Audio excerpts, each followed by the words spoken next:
want you to drop below what current goals you are working on. When you think about just what's coming up for you in your life, even just glancing at your to-do list and seeing how that may reflect your overarching themes and goals you have going on in your life. What are they? What are those current girls?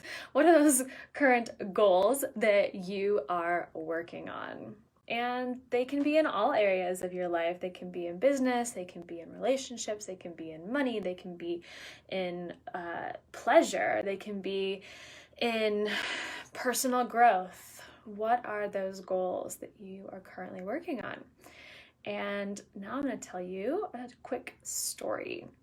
And we're talking about the topic of this live stream is the difference between a cool, aka ego goal versus a soul desire. And I hope by the end of just maybe 5 minutes, you will have a deeper sense of clarity and knowing within yourself of the list that you, I hope, will share with me below of what you're currently working on, what your goals are, which ones fall into which category.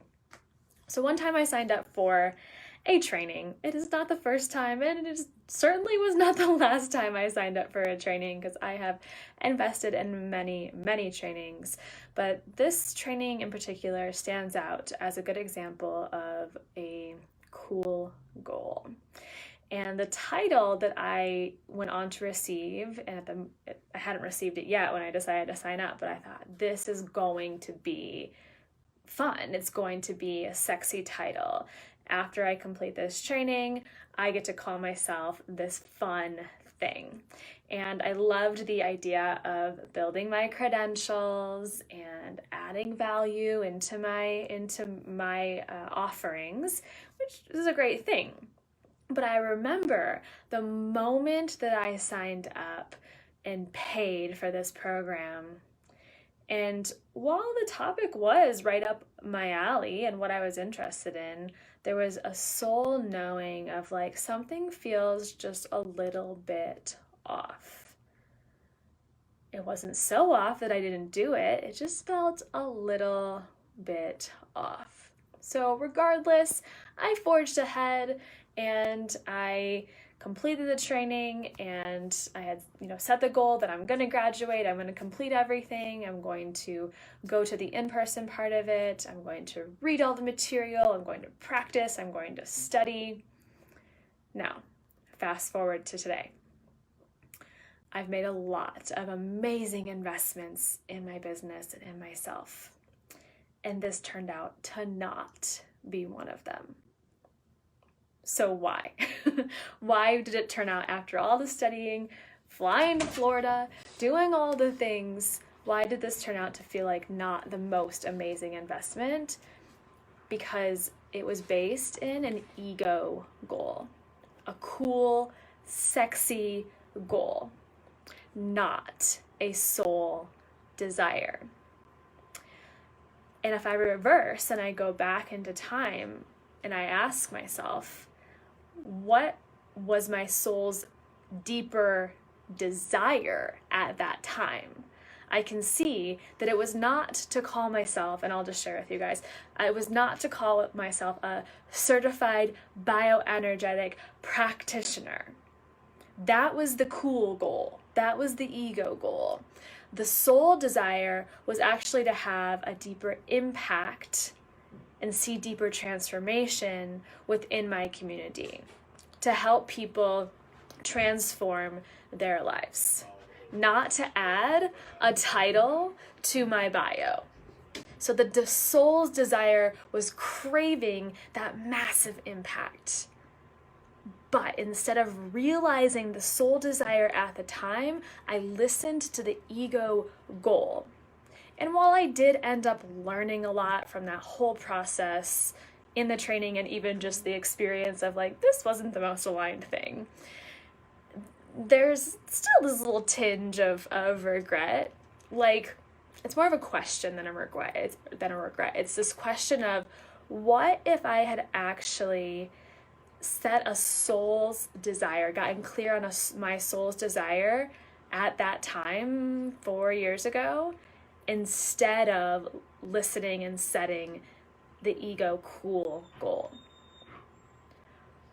What could have shifted if I had actually listened to the soul desire versus that cool goal?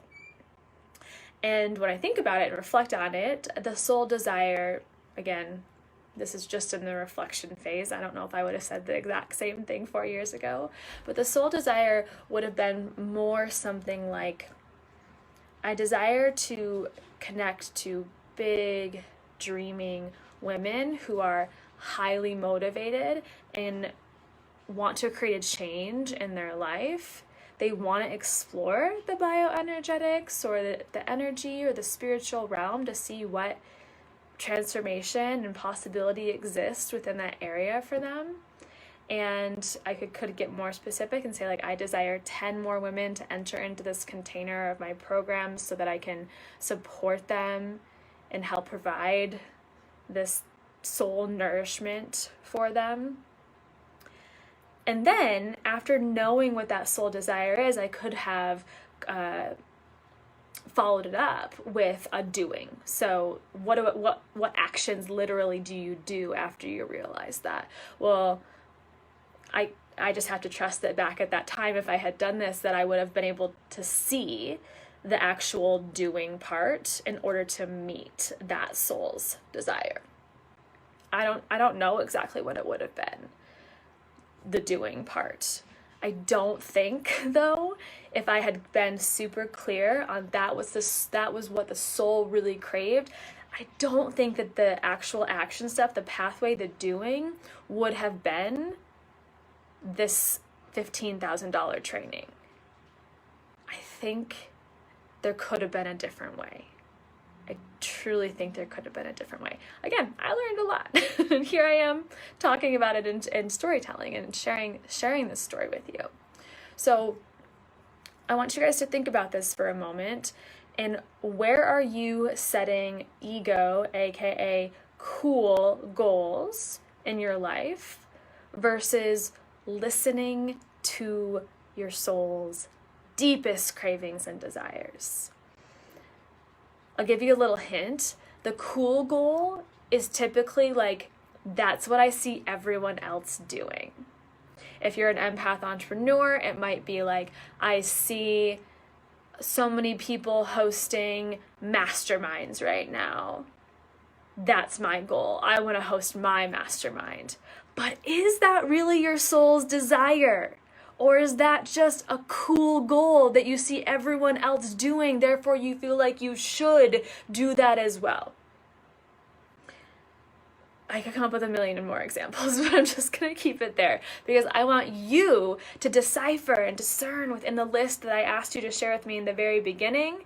I asked you, what are your current goals? What are you currently working on? And now I want you to go back and I want you to circle the ones that feel like ego cool goals versus actual soul desires. This is a short, quick, but impactful exercise. And what we get to be really good at and get really good at is attuning to our soul's desires and also discerning what is my desire versus what is the pressure from the external world. And as an empath, this is especially challenging, I know, because we let that external pressure and the external energy of the collective sponge into us, and we feel it so deeply. But my challenge to you today is to attune to your own energy and discern what is a cool goal that is based on the shoulds and the external pressure and the what is everyone else doing versus this internal knowing of what you are meant to do and what feels well with your soul. Not your coaches, not your friends, not the other girl on the internet, your goddamn soul. What feels good for you? And once you begin to discern that, even though you are an empath and a highly sensitive, it is still extremely possible for you to be able to be so good and masterful and skilled at that discernment, so that you don't go down the path that I just explained of a year of training and $15,000 later and go, oh, this isn't actually what my soul wanted. My soul wanted that thing, and if I just could have opened up my intuition, all my different clairsenses, to the thing I really desired, I would have been able to get there sooner. And that's what I want for all of you. That is what I want for you. So sit with yourself. You can bring your hands to your heart, you can close your eyes, and you can just start by asking yourself. Ask yourself, simply, is this sourced from my ego? Or is this sourced from my soul?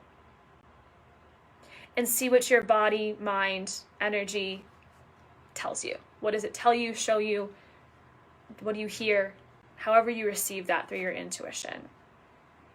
And then let me know how many of those things on your goal list you ended up crossing off because you're like, that's not actually what I desire. What I really desire is this, and now, God, Spirit, Angels, Universe, please show me the pathway of the doing to hit this goal and to receive this in my life. Make sense? I hope so. All right, let me know if you have any questions, and the doors are open for the Empath Leaders membership. This is an ongoing membership. There is flexibility in being able to cancel and join, and you get access to 3 beautiful calls every month that include breathwork, healing sessions, group coaching. We dive into life and business. We do the inner work that is going to change your outer world. It is less of the masculine mold and more of the divine, embodied, feminine, empath leader, and that is what I fully infuse into this container. There are already women inside who are saying, like, I'm just so grateful to have this container, this sisterhood, to be able to lean into and to be held by during this time. So if that feels well with your soul, you could do the same exercise. Is my desire to join the Empath Leaders membership sourced from my soul? Ask yourself. And if your body gives you a hell fucking yes, I hope to see you inside. I'll drop the link below into the chat. And if you have questions, just shoot me a DM. Otherwise, I'm excited to see what you maybe realized in this short exercise today. And I'll talk to you guys soon.